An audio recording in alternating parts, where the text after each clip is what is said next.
पुण्यामध्ये बायको आणि प्रियकराने नवऱ्याला जागीच संपवलं। ही घटना सत्य आहे, फक्त यामधील ठिकाण आणि नावे बदललेली आहेत, जेणेकरून कोणाच्याही भावनांना ठेच पोहोचणार नाही। घटना आहे पुणे जिल्ह्यातील एका छोट्याशा गावातील। भिंगारवाडी राजू देशमुख नावाचा 44 वर्षांचा शेतकरी आपल्या पत्नी वंदना आणि 2 मुलांसोबत राहत होता। राजू खूप जास्त मेहनती होता। तो शेतामध्ये राबून त्याने आपला संसार चालवला, पण त्याच्या आयुष्यामध्ये एकच काळोखी गोष्ट होती, ते म्हणजे त्याचं असलेलं दारूचं व्यसन। संध्याकाळ झाली की राजू शेतावरून थेट दारू पिऊन घरी यायचा आणि त्यानंतर मग सुरू व्हायचा कल्ला। कधी तो मुलांवरती ओरडायचा, तर कधी वंदनावरती हात उचलायचा। वंदना खूप दिवस सहन करत होती, पण आता तिचा संयम देखील तुटत चालला होता। राजूच्या घराजवळच सचिन घोगरे नावाचा त्याचा बालमित्र राहत होता। ते दोघे जण लहानपणापासूनचे सोबती होते। शेताची बांधबंदिस्ती एकत्र करत होते, मजा करत होते। त्यांनी आयुष्य एकत्र घालवलं, पण गेल्या काही महिन्यांपासून सचिनचं राजूच्या घरी जास्त येणं जाणं वाढलं होतं, आणि विशेषतः राजू नसताना। वास्तविक सचिनचं लक्ष हे वंदनाकडे होतं। ती एकटी असताना त्याच्या डोळ्यातला हावरेपणा स्पष्ट दिसायचा। वंदना देखील घरातल्या त्रासामुळे आणि सततच्या मारहाणीमुळे आता भावनिकदृष्ट्या कोसळलेली होती। त्या अशक्त क्षणी तिला सचिनच्या शब्दांमध्ये आधार वाटू लागला होता। हळूहळू त्या दोघांचं नातं एका वाईट वळणावरती गेलं, ते म्हणजे शरीर संबंधांच्या। राजूला या सगळ्याचा अंदाज लागायला फार वेळ लागला नाही। त्याने संशय व्यक्त करताच वंदना आणि सचिन हे दोघेही चिडले। त्यांना त्यांचं नातं तुटल्यासारखं वाटत होतं। त्यानंतर राजूची दारू वाढली, त्याचा राग वाढला आणि त्याचबरोबर वंदनाचा तिरस्कार देखील।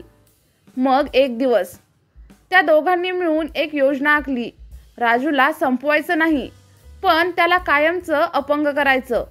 त्यांना वाटत होतं एकदाच त्याला धडा शिकवला की त्यांचं आयुष्य पुन्हा सुरळीत होईल।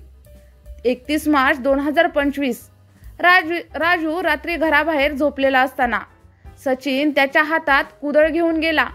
गाढ झोपलेल्या राजूच्या डोक्यावरती त्याने घाव घातला, पण तो घाव जरा जास्तच जोरात लागला। त्यामुळे राजू हलला, पण काही क्षणामध्येच त्याची हालचाल बंद झाली आणि राजूचा जागीच मृत्यू झाला। त्यानंतर सचिन घाबरला, त्याने तिथून पळ काढला। पहाटे शेजाऱ्यांना राजूचा मृतदेह दिसला। पोलिसांना कळवण्यात आलं। पोलीस आले, तपास सुरू झाला। शेजाऱ्यांच्या बोलण्यातून वंदना आणि सचिनच्या नात्यांचं सत्य बाहेर आलं।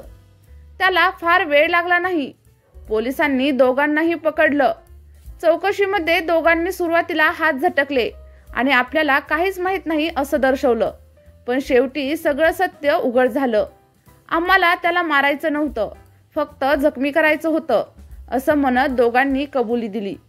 मित्रांनो, शेवटी आपण काय शिकलो? प्रत्येक नातं विश्वासावरती टिकलेलं असतं, पण जेव्हा विश्वासाचा खून होतो तेव्हा मात्र आयुष्य उद्ध्वस्त होतं। सततचा मार, अपमान आणि व्यसन यातून अशा गोष्टींचं बीज पेरलं जातं। म्हणूनच संवाद ठेवा, सन्मान ठेवा आणि नात्यांना काळजीपूर्वक सांभाळा। चला तर मग प्रेक्षकांनो, तुम्हाला या घटनेबद्दल काय वाटतं? तुमचे मत आपल्या या व्हिडिओच्या कमेंट बॉक्समध्ये नक्कीच सांगा। आणि अशाच सत्य घटना कथेच्या स्वरूपामध्ये जर तुम्हाला दररोज ऐकायच्या असतील तर आपल्या या यूट्यूब चॅनलला सबस्क्राईब करा आणि सोबतच शेजारील बेल आयकॉनचे बटन देखील प्रेस करायला अजिबातच विसरू नका, जेणेकरून अशाच नवनवीन व्हिडिओचे नोटिफिकेशन्स तुम्हाला तुमच्या मोबाईलवरती दररोज मिळतील आणि तुम्ही अशाच गोष्टीपासून सतर्क राहाल। धन्यवाद।